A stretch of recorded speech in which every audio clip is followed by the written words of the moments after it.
बहुत समय पहले की बात है। यहूदी लोग उस समय विभिन्न देशों में फैले हुए थे। कुछ लोग इज़राइल में थे। तबंदी बनाकर अश्शूर देश असीरिया ले जाया गया था। टोबित नाम का एक नेक और धर्मी व्यक्ति था जो अश्शूर की राजधानी निनेवे में रहता था। वह शुरू से ही परमेश्वर के नियमों के अनुसार जीवन जीता था। उसके माता पिता ने उसे सिखाया था कि सच्चाई, भलाई और दया सबसे बड़ी बातें हैं। टोबित कभी भी बुरे कामों में शामिल नहीं हुआ। वह हमेशा गरीबों की मदद करता, भूखों को खाना खिलाता और मृतकों को आदर से दफनाता। यह सब काम वह छुपकर करता क्योंकि उस समय यहूदियों को खुलेआम अपने धर्म का पालन करने की इजाजत नहीं थी। मगर फिर भी टोबित ने कभी अपने विश्वास से समझौता नहीं किया। एक दिन टोबित ने सुना कि उसके एक यहूदी भाई की मौत हो गई है और उसका शव खुले मैदान में पड़ा है। उसने डरते हुए भी वह शव उठाया और रात के अंधेरे में दफना दिया। सुबह जब यह बात लोगों को पता चली तो वे बहुत गुस्साए और उसे धमकाया। टोबित को समझ आ गया कि अगर वह पकड़ा गया तो उसे सजा हो सकती है। फिर भी उसने बाइबल की आज्ञाओं को निभाना नहीं छोड़ा। एक दिन टोबित थककर अपने आंगन में सो रहा था। अचानक आकाश से कुछ पक्षी उड़ते हुए आए और उनकी बीट उसके आंखों में गिर गई। जब वह उठा तो उसकी आंखों में जलन हो रही थी। धीरे धीरे उसकी दृष्टि कमजोर होती गई और फिर वह पूरी तरह अंधा हो गया। उसने बहुत से वैद्य, डॉक्टर दिखाए, लेकिन कोई इलाज नहीं हुआ। अब टोबित, जो दूसरों की मदद करता था, खुद दूसरों पर निर्भर हो गया। उसकी पत्नी अन्ना ने काम करके घर चलाना शुरू किया। लेकिन एक दिन टोबित को गलतफहमी हो गई कि अन्ना कुछ गलत चीजें घर ला रही है। उसने उसे डांट दिया। इससे अन्ना दुखी हुई। उसी रात टोबित बहुत रोया और परमेश्वर से प्रार्थना की, हे प्रभु, मेरी परीक्षा हो रही है, लेकिन तू कृपालु है।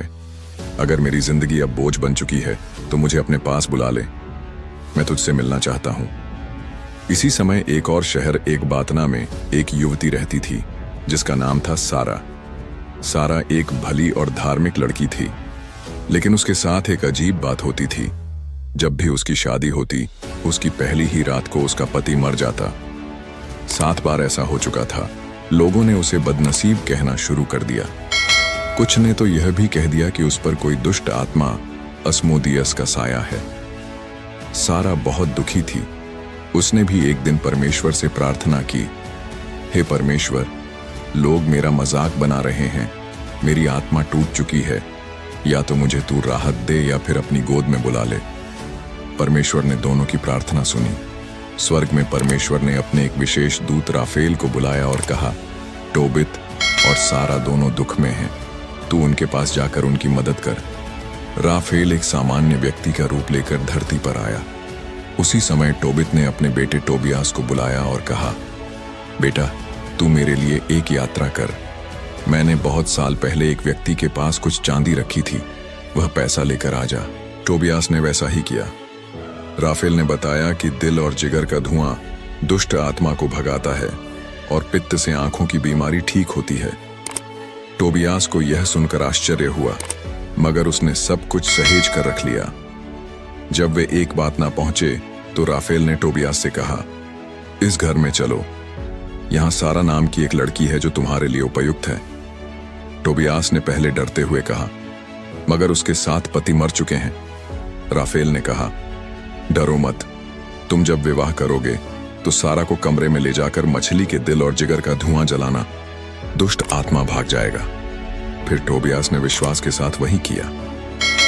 जिस रात उनका विवाह हुआ, उन्होंने पहले प्रार्थना की। उस रात कुछ नहीं हुआ, कोई मृत्यु नहीं हुई। सारा ने पहली बार सुबह होते देखा कि उसका पति जीवित है। उसके माता पिता भी चमत्कार देखकर आश्चर्यचकित रह गए। जब सारा के माता पिता को पता चला कि उनकी बेटी के पति टोबियास अभी तक जिंदा हैं और रात भर ठीक हैं, तो वे बहुत हैरान और खुश हुए। उन्होंने अपने सेवकों से कहा, जल्दी से घर को सजाओ, ये चमत्कार है। हमारी बेटी को असली खुशियां मिली हैं। सारा की मां की आंखों से आंसू बहने लगे। वह बोली, मैंने तो सोच लिया था कि मेरी बेटी कभी खुश नहीं रह पाएगी, लेकिन आज भगवान ने मेरी प्रार्थना सुन ली। उन्होंने टोबियास और सारा के लिए एक बड़ा भोज पार्टी रखा। जिसमें 3 दिन तक जश्न मनाया गया। वहां तो खुशियां थीं, लेकिन दूसरी ओर टोबित अपने बेटे का इंतजार कर रहा था, जिसकी आंखों की रोशनी पहले ही चली गई थी। वह हर रोज बैठकर अपने बेटे की राह देखता। उसने अपनी पत्नी अन्ना से कहा, मुझे डर है कहीं मेरे बेटे को कुछ हो न गया हो। अन्ना रोते हुए बोली, काश मैं उसे एक बार फिर देख पाऊं। जब भोज पूरा हुआ तो सारा के पिता ने टोबियास से कहा, कुछ दिन और रुको बेटा, यह तो नई शादी है। लेकिन टोबियास ने विनम्रता से कहा, मेरे पिता मेरा इंतजार कर रहे हैं, मैं अब लौटना चाहता हूं। फिर टोबियास और सारा राफेल स्वर्गदूत के साथ वापसी की यात्रा पर निकल पड़े। रास्ते में राफेल ने टोबियास को याद दिलाया, तेरे पास जो मछली का पित्त है उसे तैयार रखना, वह तेरे पिता की आंखें ठीक करेगा। टोबियास को अब विश्वास था कि चमत्कार जरूर होगा। जब वे निनेवे पहुंचे, अन्ना सबसे पहले दौड़ती हुई आई और अपने बेटे को गले से लगा लिया। फिर टोबियास अपने अंधे पिता के पास गया। उसने राफेल की बात मानकर मछली का पित्त टोबित की आंखों पर लगाया। थोड़ी देर में टोबित की आंखों से एक सफेद परत निकली और उसकी आंखों की रोशनी लौट आई। टोबित खुशी से चिल्लाया, हे परमेश्वर, तू कितना दयालु है। मैंने अपने बेटे को देखा और मेरी आंखें फिर से रोशनी से भर गईं। पूरा घर आनंद से भर गया। जब सब शांत हो गया तो टोबित ने राफेल से कहा, तुम हमारे साथ बहुत भलाई किए हो, बताओ तुम कौन हो।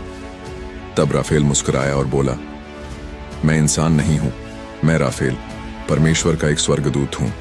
परमेश्वर ने मुझे भेजा था तुम्हारी और सारा की प्रार्थनाओं का उत्तर देने के लिए।